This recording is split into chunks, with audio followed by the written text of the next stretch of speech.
Good afternoon, everybody. Please have a seat.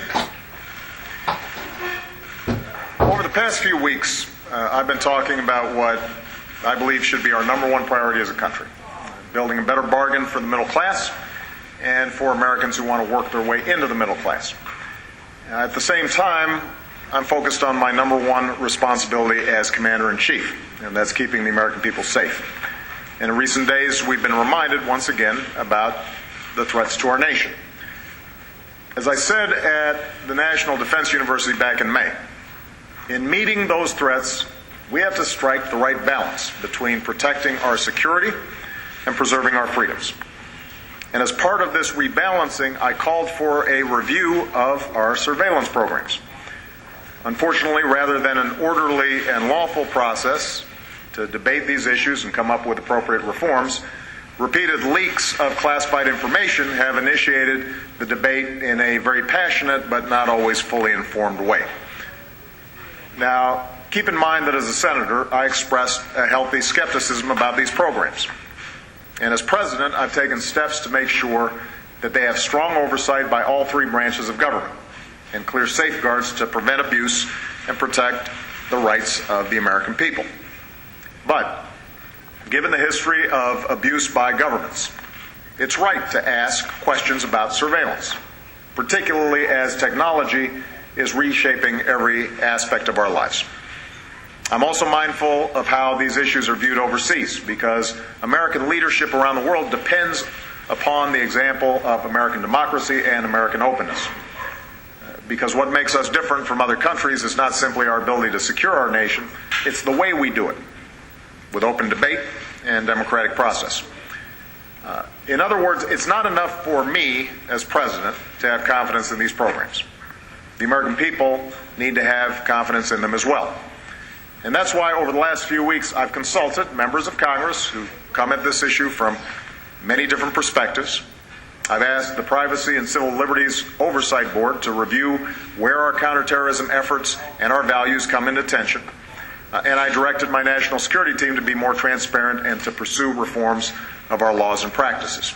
And so today I'd like to discuss 4 specific steps, not all inclusive, but some specific steps that we're going to be taking very shortly to move the debate forward.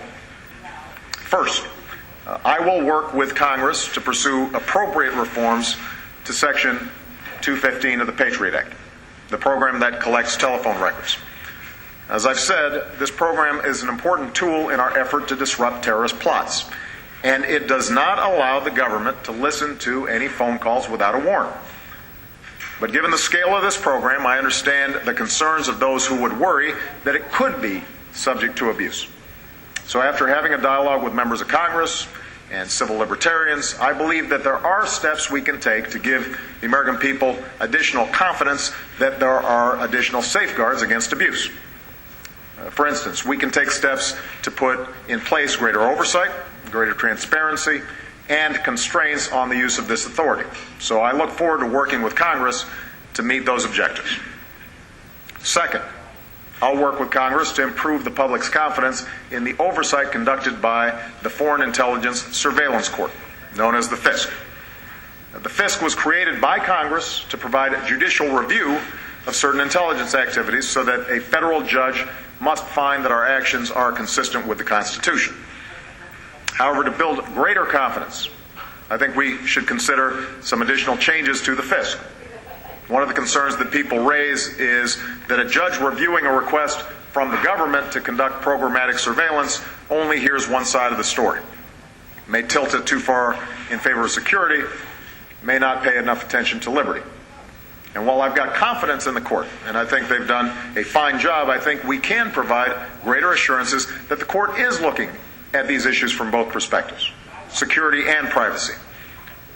So specifically, we can take steps to make sure civil liberties concerns have an independent voice in appropriate cases by ensuring that the government's position is challenged by an adversary.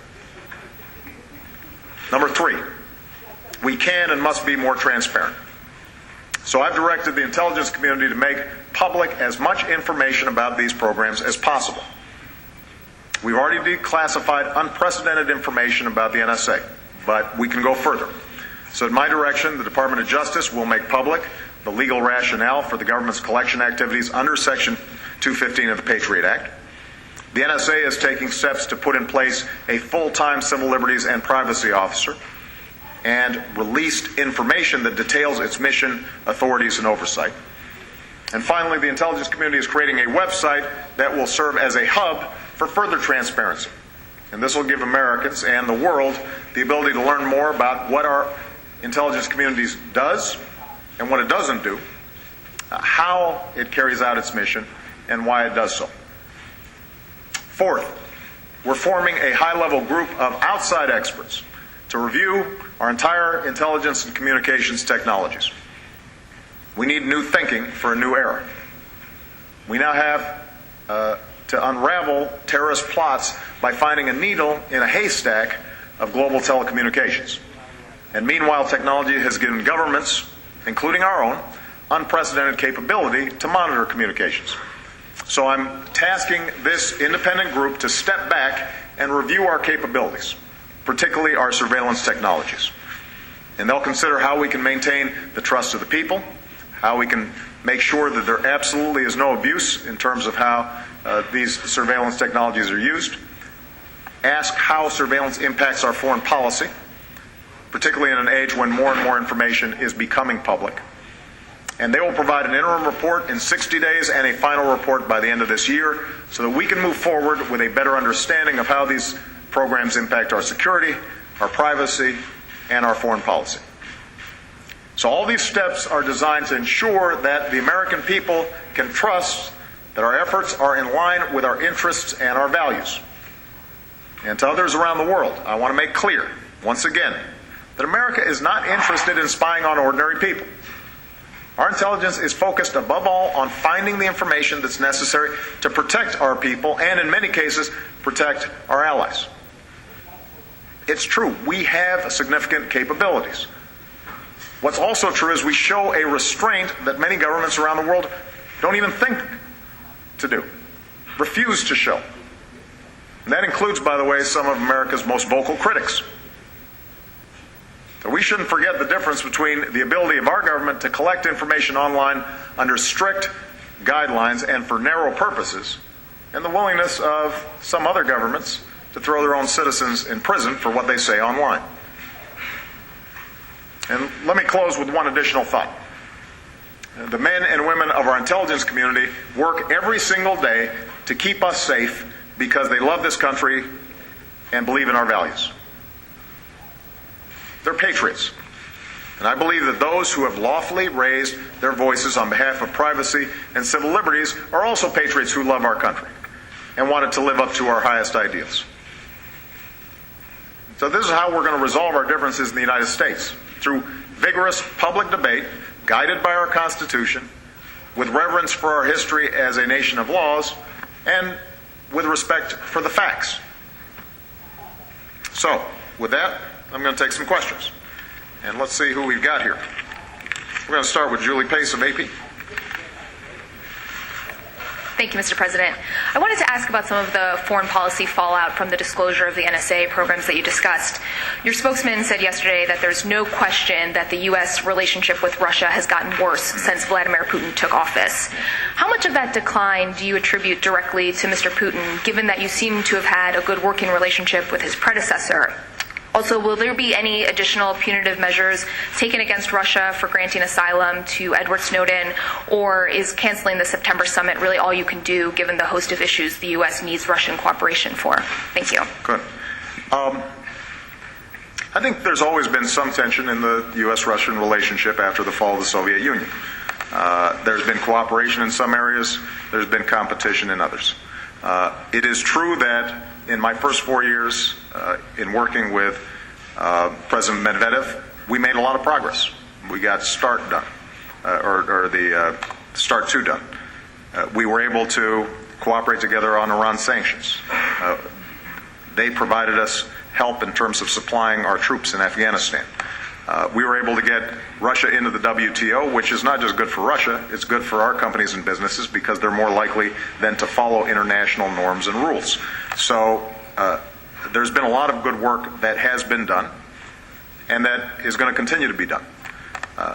What's also true is that when President Putin, who was prime minister when Medvedev was president, came back into power, I think we saw more rhetoric on the Russian side that was anti-American, that played into some of the old stereotypes about the Cold War contest between the United States and Russia. And I've encouraged Mr. Putin to think forward as opposed to backwards on those issues, with mixed success.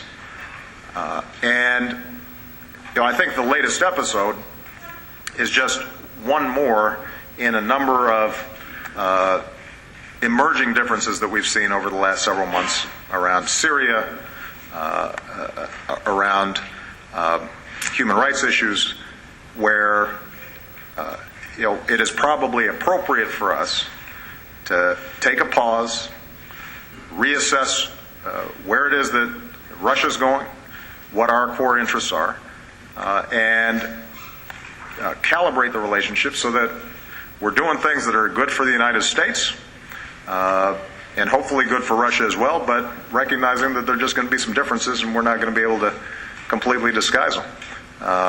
And that's okay.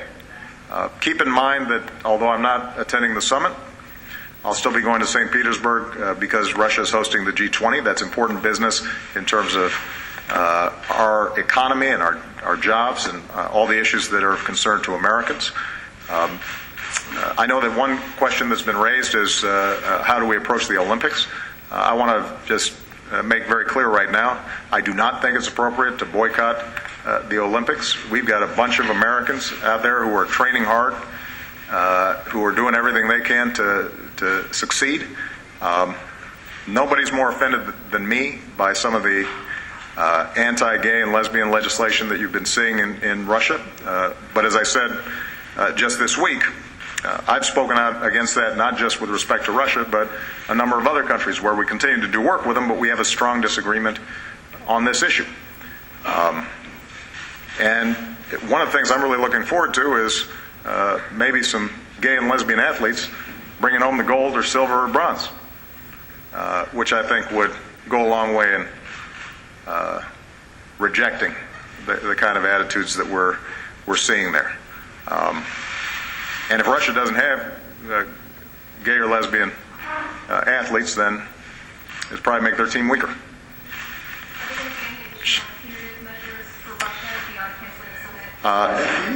Keep in mind that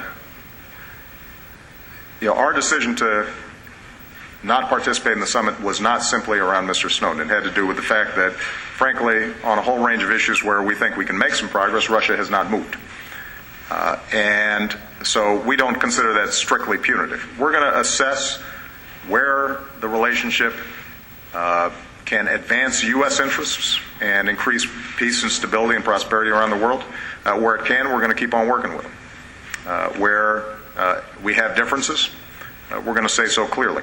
And my hope is that over time, Mr. Putin and Russia recognize that rather than a zero-sum competition, in fact, if the two countries are working together, we can probably advance the betterment of both peoples. Chuck Todd. Thank you, Mr. President. Given that you just announced a whole bunch of reforms based on essentially the leaks that Edward Snowden made on all of these surveillance programs, does that change? Is your mindset changed about him? Is he now more whistleblower than he is a hacker, as you called him at one point, or somebody that should be filed charges? And should he be provided more protection? Is he a patriot? You just used those words. And then just to follow up on the personal, I want to follow up on the personal. I want to make sure everybody is asking one question would be helpful. No, I understand. It was a part of her question that you didn't answer. Can you get stuff done with Russia, big stuff done, without having a good personal relationship with Putin? I don't have a bad personal relationship with Putin. When we have conversations, they're candid, they're blunt. Oftentimes they're constructive. I know the press likes to focus on body language, and he's got that kind of slouch, looking like the bored kid in the back of the classroom. But the truth is that when we're in conversations together, oftentimes is very productive. So the issue here really has to do with where did they want to take Russia. It's substantive on a policy front. And no, right now this is just a matter of where Mr. Putin and the Russian people want to go. I think if they are looking forward into the 21st century and how they can advance their economy and make sure that some of our joint concerns around counterterrorism are managed effectively, then I think we can work together. If issues are framed as if U.S. is for it, then Russia should be against it, or we're going to be finding ways where we can poke each other at every opportunity, then probably we don't get as much stuff done. See, now I've forgotten your first question, which presumably was the more important one. No, I don't think Mr. Snowden was a patriot. As I said in my opening remarks, I called for a thorough review of our surveillance operations before Mr. Snowden made these leaks. My preference, and I think the American people's preference, would have been for a lawful, orderly examination of these laws, a thoughtful, fact-based debate that would then lead us to a better place. Because I never made claims that all the surveillance technologies that have developed since the time some of these laws had been put in place somehow didn't require potentially some additional reforms. That's exactly what I called for. So the fact is that Mr. Snowden's been charged with 3 felonies.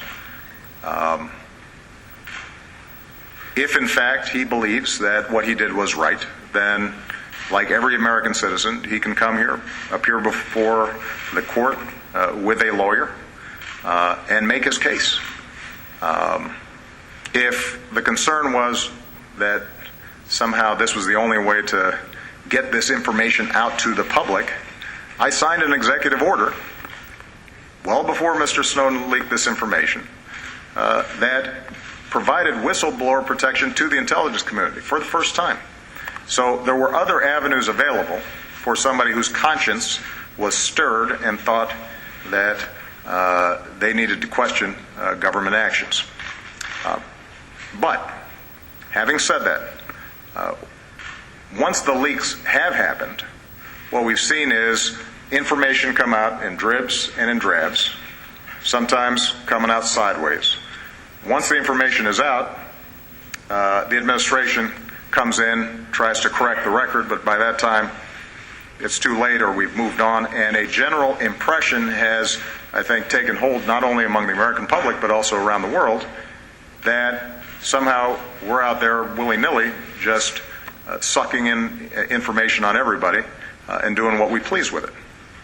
Now, that's not the case. Our laws specifically prohibit us from surveilling U.S. persons without a warrant, and there are a whole range of safeguards that have been put in place to make sure that that basic principle is abided by.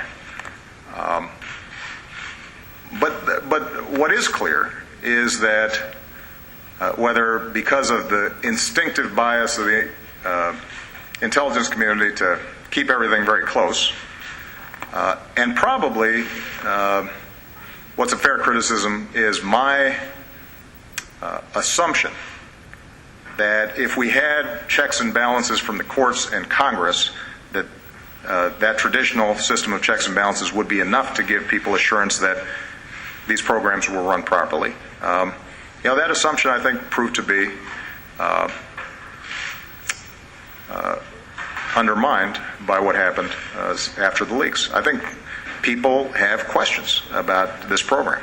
And so as a consequence, I think it is important for us to go ahead and answer these questions. What I'm going to be pushing the IC to do is, rather than have a trunk come out here and a leg come out there and a tail come out there, let's just put the whole elephant out there so people know exactly what they're looking at. Let's examine what is working, what's not, are there additional protections that can be put in place, and let's move forward. And there's no doubt that Mr. Snowden's leaks triggered a much more rapid and passionate response than would have been the case if I had simply appointed this review board to go through and I'd sat down with Congress and we had worked this thing through. It would have been less exciting. It would not have generated as much press. I actually think we would have gotten to the same place. And we would have done so without putting at risk our national security and some very vital ways that we are able to get intelligence that we need to secure the country. Major Garrett. Thank you, Mr. President. I'd like to ask you about this debate that's playing itself out in editorial pages, in the blogosphere, even in the Senate Democratic caucus, about the choice you eventually will make, the next Federal Reserve Chairman. There is a perception among Democrats that Larry Summers has the inside track, and perhaps you've made some assurances to him about that. Janet Yellen is the vice chair of the Federal Reserve. There are many women in the Senate who are Democrats who believe that breaking the glass ceiling there would be historic and important. Are you annoyed by this sort of roiling debate? Do you find it in any way unseemly? And do you believe this will be one of the most important, if not the most important, economic decisions you'll make in the remainder of your presidency? It is definitely one of the most important economic decisions that I'll make in the remainder of my presidency. The Federal Reserve Chairman is not just one of the most important economic policymakers in America. He or she is one of the most important policymakers in the world. And that person presumably will stay on after I'm president. So this, along with Supreme Court appointments, is probably as important a decision as I make as president. I have a range of outstanding candidates. You've mentioned two of them, Mr. Summers and Ms. Yellen. And they're both terrific people. I think the perception that Mr. Summers might have an inside track simply had to do with a bunch of attacks that I was hearing on Mr. Summers preemptively, which is sort of a standard Washington exercise, that I don't like. Because when somebody's worked hard for me and worked hard on behalf of the American people, and I know the quality of those people, and I see them getting slapped around in the press for no reason before they've even been nominated for anything, then I want to make sure that somebody's standing up for them. I felt the same way when people were attacking Susan Rice before she was nominated for anything. So, I tend to defend folks who I think have done a good job and don't deserve attacks. But I consider them both outstanding candidates. My main criteria, I've stated this before, but I want to repeat it. My main criteria for the Fed Reserve Chairman is somebody who understands they've got a dual mandate. A critical part of the job is making sure that we keep inflation in check, that our monetary policy is sound, that the dollar is sound. Those are all critical components of the job, and we've seen what happens when the Fed's not paying attention. We saw prior to Paul Volcker coming into place, inflation shooting up in ways that really damaged the real economy. But the other mandate is full employment. And right now, if you look at the biggest challenges we have, the challenge is not inflation. The challenge is we've still got too many people out of work, too many long-term unemployed, too much slack in the economy, and we're not growing as fast as we should. And so I want a Fed chairman who's able to look at those issues and have a perspective that keeps an eye on inflation, make sure that we're not seeing artificial bubbles in place, but also recognizing, a big part of my job right now is to make sure the economy is growing quickly and robustly and is sustained and durable so that people who work hard in this country are able to find a job. And frankly, I think both Larry Summers and Janet Yellen are highly qualified candidates. There are a couple other candidates who are highly qualified as well. I'll make the decision in the fall. Do you see how the perception of you defending Larry Summers as vigorously as you just did and in other quarters leads some to believe you've already made up your mind? Well, except I just told you I haven't. So, Major, I'd defend you if somebody was saying something that wasn't true about you. I really would. In fact, I've done that in the White House sometimes. Carol Lee. And Carol, congratulations on Hudson. Do you have pictures? I do. Okay, I'm going to have to see them. I appreciate you making it a slow news week. I wanted to ask you about your evolution on the surveillance issues. I mean, part of what you're talking about today is restoring the public trust, and the public has seen you evolve from when you were in the U.S. Senate to now, and even as recently as June, you said that the process was such that people should be comfortable with it, and now you're saying you're making these reforms and people should be comfortable with those. So why should the public trust you on this issue, and why did you change your position multiple times? Well, I think it's important to say, Carol, first of all, I haven't evolved in my assessment of the actual programs. I consistently have said that when I came into office, I evaluated them. Some of these programs I had been critical of when I was in the Senate. When I looked through specifically what was being done, my determination was that the two programs in particular that have been at issue, 215 and 702, offered valuable intelligence that helps us protect the American people, and they're worth preserving. What we also saw was that some bolts needed to be tightened up on some of the programs. So we initiated some additional oversight reforms, compliance officers, audits, and so forth. And if you look at the reports, even the disclosures that Mr. Snowden's put forward, all the stories that have been written, what you're not reading about is the government actually abusing these programs and listening in on people's phone calls or inappropriately reading people's emails. What you're hearing about is the prospect that these could be abused. Now, part of the reason they're not abused is because these checks are in place. And those abuses would be against the law and would be against the orders of the FISC.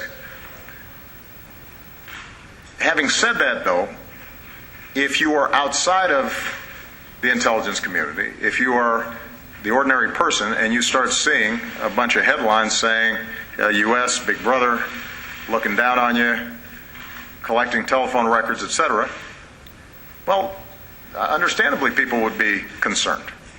I would be too if I wasn't inside the government. And so in light of the changed environment where a whole set of questions have been raised, some in the most sensationalized manner possible, where these leaks are released drip by drip, one a week to kind of maximize attention and see if they can catch us at some imprecision on something.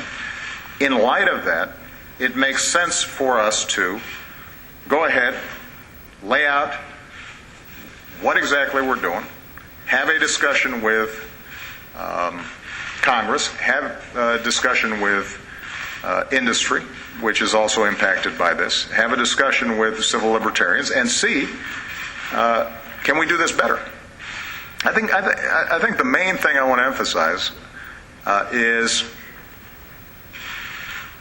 I don't have an interest, and the people of the NSA don't have an interest in doing anything other than making sure that where we can prevent a terrorist attack, where we can get information ahead of time, that we're able to carry out that critical task.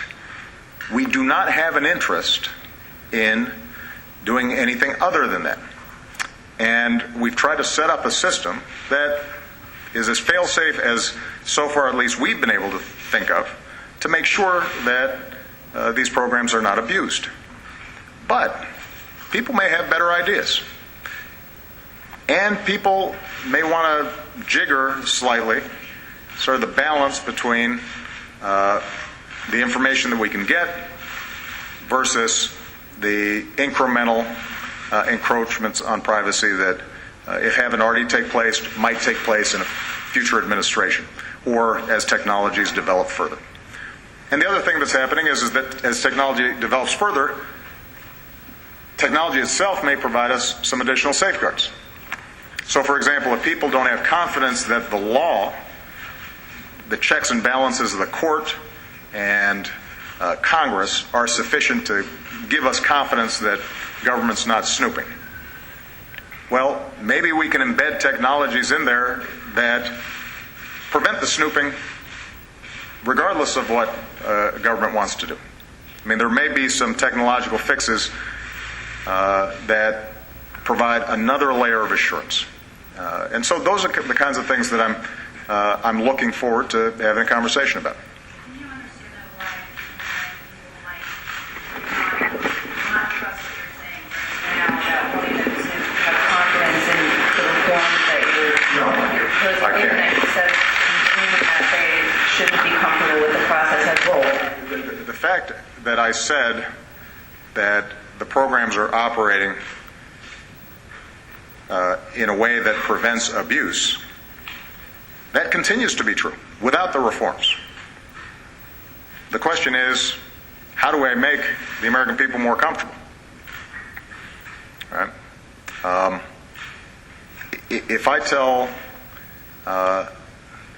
Michelle that I did the dishes, now, granted, in the White House I don't do the dishes that much, but back in the day, and she's a little skeptical. Well, I'd like her to trust me, but maybe I need to bring her back and show her the dishes, and not just have her take my word for it. And so, the program is, I am comfortable that the program currently is not being abused.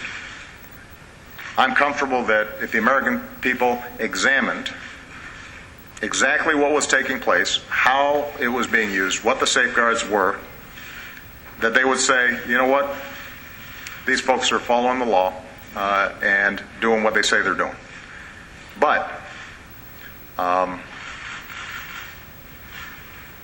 it is absolutely true that with the expansion of technology, this is an area that's moving very quickly, with the revelations that have depleted public trust, that if there's some additional things that we can do to build that trust back up, then we should do them. Jonathan Karl. Thank you, Mr. President. You have said that core al-Qaeda has been decimated, that its leaders are on the run. Now that we've seen this terror threat that has resulted in embassies closed throughout the Arab world, much of Africa, do you still believe that al-Qaeda has been decimated? And if I can ask in the interest of transparency, can you tell us about these drone strikes that we've seen over the last couple of weeks in Yemen? What I said in the same National Defense University speech back in May that I referred to earlier is that core al-Qaeda is on its heels, has been decimated.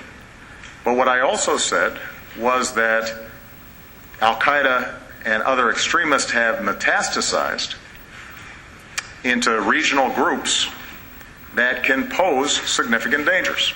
And I'd refer you back to that speech just back in May, where I said specifically that although they are less likely to be able to carry out spectacular homeland attacks like 9/11, they have the capacity to go after our embassies. They have the capacity potentially to go after our businesses.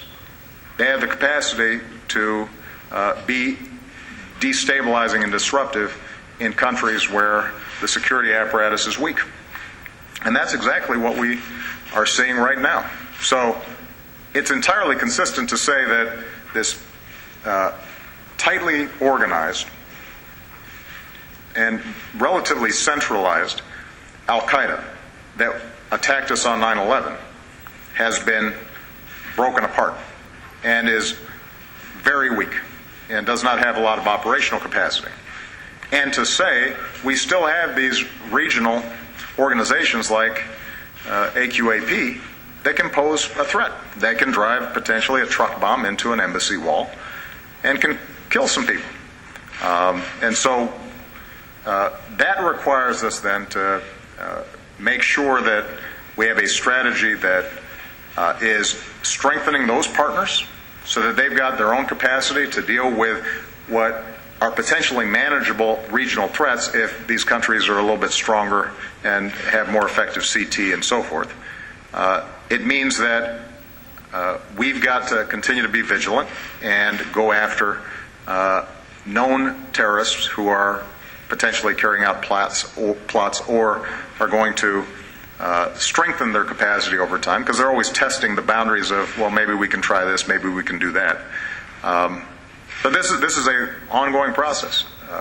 We are not going to completely eliminate terrorism. What we can do is to weaken it and to strengthen our partnerships in such a way that it does not pose the kind of horrible threat that we saw on 9/11. And I'm not going to discuss specific operations that have taken place. Again, in my speech in May, I was very specific about how we make these determinations about potential lethal strikes. So I would refer you to that speech. So you won't even confirm that we've carried out drone strikes in Yemen? I will not have a discussion about operational issues. Ed Henry. I hope you would defend me as well. I would. Okay, thank you. I want to ask you about two important dates that are coming up. October 1st, you got to implement your signature health care law. You recently decided on your own to delay a key part of that. And I wonder, if you pick and choose what parts of the law to implement, couldn't your successor down the road pick and choose whether they'll implement your law and keep it in place? And on September 11th, we'll have the first anniversary of Benghazi. And you said on September 12th, make no mistake, we'll bring to justice the killers who attacked our people. Yeah. 11 months later, where are they, sir? Well, I also said that we'd get bin Laden, and I didn't get him in 11 months. So we have informed, I think, the public that there's a sealed indictment. It's sealed for a reason. But we are intent on capturing those who carried out this attack. And we're going to stay on it until we get them. And you're close to having suspects in custody. I will leave it at that. But this remains a top priority for us. Anybody who attacks Americans, anybody who kills, tragically, 4 Americans who are serving us in a very dangerous place, we're going to do everything we can to get those who carried out those attacks. With respect to health care, I didn't simply choose to delay this on my own. This was in consultation with businesses all across the country, many of whom are supportive of the Affordable Care Act, many of whom, by the way, are already providing health insurance to their employees, but were concerned about the operational details of changing their HR operations if they've got a lot of employees, which could be costly for them, and them suggesting that there may be easier ways to do this. Now, what's true, Ed, is that in a normal political environment, it would have been easier for me to simply call up the speaker and say, you know what, this is a tweak that doesn't go to the essence of the law. It has to do with, for example, are we able to simplify the attestation of employers as to whether they're already providing health insurance or not. It looks like there may be some better ways to do this. Let's make a technical change to the law. That would be the normal thing that I would prefer to do. But we're not in a normal atmosphere around here when it comes to quote-unquote Obamacare. We did have the executive authority to do so, and we did so. But this doesn't go to the core of implementation. Let me tell you what is the core of implementation that's already taken place. As we speak, right now, for the 85% of Americans who already have health insurance, They are benefiting from being able to keep their kid on their plan if their kid is 26 or younger. That's benefiting millions of young people around the country, which is why lack of insurance among young people has actually gone down. That's in large part attributable to the steps that we've taken. You've got millions of people who've received rebates because part of the Affordable Care Act was to say that if insurance company isn't spending 80% of your premium on your health care, you get some money back. And lo and behold, people have been getting their money back. It means that folks who've been bumping up with lifetime limits on their insurance, that leaves them vulnerable. That doesn't exist. Seniors have been getting discounts on their prescription drugs. That's happening right now. Free preventive care, mammograms, contraception. That's happening right now. I met a young man today on a bill signing I was doing with the student loan bill who came up to me and said, thank you. He couldn't have been more than 25, 26 years old. Thank you. I have cancer. Thanks to the Affordable Care Act, working with the California program, I was able to get health care, and I'm now in remission. And so right now, people are already benefiting. Now, what happens on October 1st in 53 days is for the remaining 15% of the population that doesn't have health insurance, they're going to be able to go on a website or call up a call center and sign up for affordable, quality health insurance at a significantly cheaper rate than what they can get right now on the individual market. And if, even with lower premiums, they still can't afford it, we're going to be able to provide them with a tax credit to help them buy it. And between October 1st into March, there will be an open enrollment period in which millions of Americans, for the first time, are going to be able to get affordable health care. Now, I think the really interesting question is why it is that my friends in the other party have made the idea of preventing these people from getting health care their holy grail, their number one priority, the one unifying principle in the Republican Party at the moment is making sure that 30 million people don't have health care. And presumably repealing all those benefits I just mentioned, kids staying on their parents' plan, seniors getting discounts on their prescription drugs, I guess a return to lifetime limits on insurance, people with pre-existing conditions continuing to be blocked from being able to get health insurance. That's hard to understand as an agenda that is going to strengthen our middle class. At least they used to say, well, we're going to replace it with something better. There's not even a pretense now that they're going to replace it with something better. The notion is simply that those 30 million people, or the 150 million who are benefiting from the other aspects of affordable care, will be better off without it. That's their assertion. Not backed by fact, not backed by any evidence. It's just become an ideological fixation. Well, I tell you what, they're wrong about that. There is no doubt that in implementing the Affordable Care Act, a program of this significance, there are going to be some glitches. No doubt about it. There are going to be things where we say, you know what, we should have thought of that earlier, or this would work a little bit better, or this needs an adjustment. That was true of Social Security, that was true of Medicare, that was true of the Children's Health Insurance Program.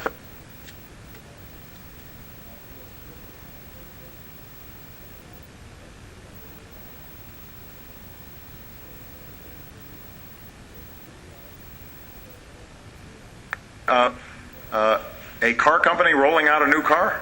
It's true of Apple rolling out the new iPad. So, you will be able to, whenever you want, during the course of the next 6 months and probably the next year, find occasions where you say, you know what, that could have been done a little bit better, or that thing, they're kind of making an administrative change. That's not how it was originally thought this thing was going to work. Yes, exactly.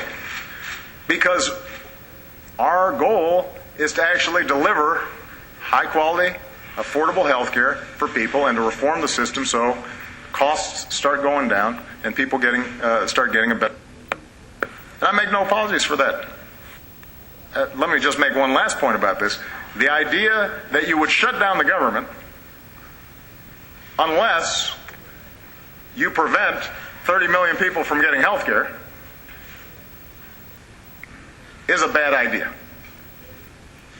What you should be thinking about is how can we advance and improve ways for middle-class families to have some security so that if they work hard, they can get ahead and their kids can get ahead. Jessica Yellen. Thank you, Mr. President. And following on what you just said, Republicans in the House might give you that choice soon to either allow the government to shut down or see Obamacare defunded. Would you choose to let the government shut down to ensure that Obamacare remains funded? Well, I'm not going to engage in hypotheticals. I can tell you that the American people would have difficulty understanding why we would weaken our economy, shut down our government, shut down vital services, have people who are not getting paid, who then can't go to restaurants or shop for clothes or all the other things that we're doing here, because Republicans have determined that they don't want to see these folks get health care. Again, they used to say they had a replacement. That never actually arrived, right? I've been hearing about this whole replace thing for 2 years now. I just don't hear about it because basically they don't have an agenda to provide health insurance to people at affordable rates. And the idea that you would shut down the government at a time when the recovery is getting some traction, where we're growing, although not as fast as we need to, where the housing market is recovering, although not as fast as we would like, that we would precipitate another crisis here in Washington that no economist thinks is a good idea. I'm assuming that they will not take that path. I have confidence that common sense in the end will prevail. Do, sir, you have to make that choice. We'll see. We'll see what happens. We got a couple of months. When's the last time you spoke to Speaker Boehner about the budget? Fairly recently. Yeah, probably right before they left. Okay. Scott Horsley. Thank you, Mr. President. Part of the political logic behind immigration reform was the strong showing by Latino voters last November. Yeah. That doesn't seem to resonate with a lot of House Republicans who represent overwhelmingly white districts. Mm-hmm. What other political leverage can you bring to bear to help move a bill in the House? Well, we've got an economic report that shows that our economy would be $1 trillion stronger if we get immigration reform done. We've got evidence that our housing market would be stronger if immigrants are in a situation in which, having paid a fine, having paid back taxes, that they now have the ability to actually enter into the housing market. We've got strong evidence that our technological and research edge would be better if we get immigration reform done. We know that the Senate bill strengthens border security, puts unprecedented resources on top of the unprecedented resources I've already put in to border security. So if your main priority is border security, I think you'd want to vote for this bill.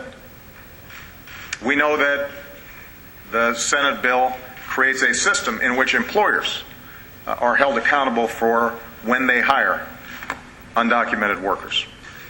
This is something that people say is a bad thing. I agree. Let's make sure that that system for holding employers accountable is in place. So when I hear the opposition to immigration reform, I just run through the list of things they're concerned about. I look at what the Senate bill does, and I say to myself, you know what, the Senate bill actually improves the situation on every issue that they say they're concerned about. Now, what they may argue is it doesn't solve the problem 100%. I don't know a law that solves a problem 100%. Social Security lifted millions of seniors out of poverty, but there's still some poor seniors. The Civil Rights Act and the Voting Rights Act drastically reduced discrimination in America, but there's still discrimination. It doesn't make them bad laws. It just means that there are very few human problems that are 100% solvable. So, what I see right now is a strong bipartisan vote coming out of the Senate. I think that the Speaker and others have said they need to do something. And I'd urge, when they get back, to do something.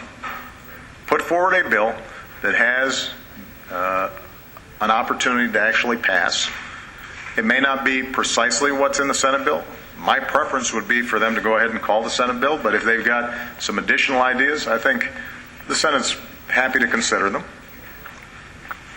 And get that bill on the floor. Put it up for a vote. I am absolutely certain that the votes for the Senate bill, which strengthens border security, demands responsibility from undocumented workers to pay a fine, pay a penalty, get to the back of the line, reforms our legal immigration system, holds employers accountable.